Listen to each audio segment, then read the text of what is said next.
Olá, meus caros. Para conversar com vocês sobre a repatriação, essa segunda etapa da repatriação, é imprescindível que a gente discuta eu estou aqui pensando que palavra usar, eu vou dizer que é uma questão de interpretação. Existe muita discussão, nós trabalhamos muito aqui na Sevilha Contabilidade, nós fazemos esse trabalho de repatriação, você pode nos contratar para fazer o seu se precisar, e fizemos durante a primeira etapa, aquela que foi até 30 de outubro de 2016, muitos casos, algumas centenas de casos, foi muito bacana, o resultado foi muito bom, mas nós sentimos que muita gente tinha dúvida, e acho que você talvez nessa segunda etapa vá também ter essa dúvida, sobre o conceito da repatriação de uma maneira geral. Porque o que a lei, originalmente a lei 13254, depois mudada pela lei 13428 e agora regulamentada pela Instrução Normativa da Receita Federal de número 1704, o que ela determina é o seguinte, é que a repatriação, embora ela tenha uma data de corte, essa segunda etapa da repatriação, a data de corte é 30/6/2016, mas embora ela tenha uma data de corte, ela não se refere apenas aos ativos existentes em 30/6/2016. O conceito que a Receita Federal institui, especialmente na Instrução Normativa 1704, é que a repatriação é do conjunto de ativos que você já possuiu, dos quais você já foi titular no exterior. Então deixa eu explicar como é que a Receita Federal pensa, ou como é que ela se manifesta em geral. O entendimento tem sido de que, imagine o seguinte, que eu abri uma conta no exterior, vamos falar de uma conta bancária de aplicações financeiras, tá bem? E mandei para lá 100 mil dólares, digamos no dia 1º de janeiro de 2012. Então tinham lá 100 mil dólares no dia 1º de janeiro de 2012. Vamos esquecer rendimentos de aplicação financeira, tá bom? Fazer uma conta bem simples com você.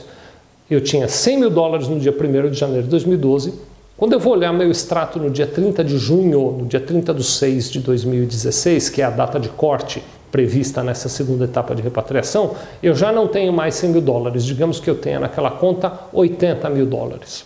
Por que isso aconteceu? Se eu for buscar o histórico, eu vou descobrir que eu viajei e paguei minhas despesas de viagem com aquele dinheiro, meu filho estuda lá no exterior e eu paguei as despesas de educação dele lá no exterior, ou às vezes até eu tenho um cartão de crédito aqui no meu bolso, aqui no Brasil, e eu uso para pagar algumas despesas aqui no Brasil, aquele dinheiro que está naquela minha aplicação lá no exterior, e o dinheiro foi diminuindo. O fato é que eu tinha 100, passei a ter 80, Originalmente 100, no dia 30/6, a data de corte, passei a ter 80. O que a Receita pede? A Receita pede que no dia da repatriação, no dia da entrega da DERCAT, que é aquela Declaração Especial de Regularização Cambial e Tributária, eu informe o seguinte, meu saldo existente no dia 30/6/2016 era 80 mil dólares, converto para reais.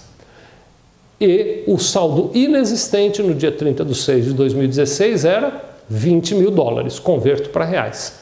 E vou pagar os impostos e a multa, 15% de imposto, mais 135% de multa sobre o imposto, portanto um total de 35,25% sobre os dois, sobre o ativo existente e sobre aquele ativo que já não era mais inexistente. Então eu tenho que fazer a regularização do pacote todo.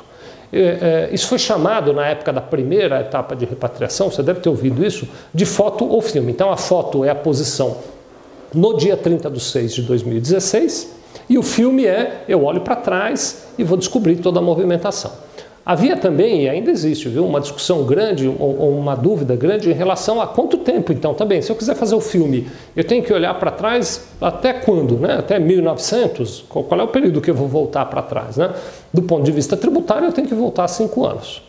Mas como a repatriação ela envolve uma regularização maior, porque olha só, a repatriação resolve o problema tributário, o problema cambial, para esses dois daqui é um prazo de prescrição de 5 anos, mas ele também envolve o problema criminal seja de sonegação ou seja de evasão de divisas. E esse problema criminal tem um período prescricional maior. Ele, em alguns casos, chega a ter 12 anos, por exemplo, de prescrição. Então, se você for considerar como prazo para retroação o período prescricional criminal, você pode ter que voltar 12 anos nessa análise. É lógico que tudo isso são conjecturas. O que a Receita Federal, do ponto de vista dela, deixou muito claro é que ela entende que 5 anos é o prazo, então a gente deveria voltar 5 anos nessa análise e oferecer também a regularização do que foi consumido durante esses 5 anos. Então a gente tem que fazer esse levantamento. Você, quando contrata a Sevilha Contabilidade para fazer o seu processo de repatriação, contrata inclusive esse trabalho. Nós vamos fazer o levantamento do que foi consumido, tanto que nós vamos te incomodar pedindo os documentos dos últimos 5 anos, para que a gente faça o levantamento do que foi consumido nesse período e a partir disso você tenha os dois dados, o que era existente em 30/6 de 2016 e o que já não era mais existente em 30/6 de 2016 e possa se regularizar de maneira completa. O tema é penoso, é árduo, né? Mas eu imagino que você teve agora uma visão um pouquinho mais ampla da questão e nos contratando a gente vai te ajudar nessa discussão para construir cada vez mais este raciocínio. Muito obrigado.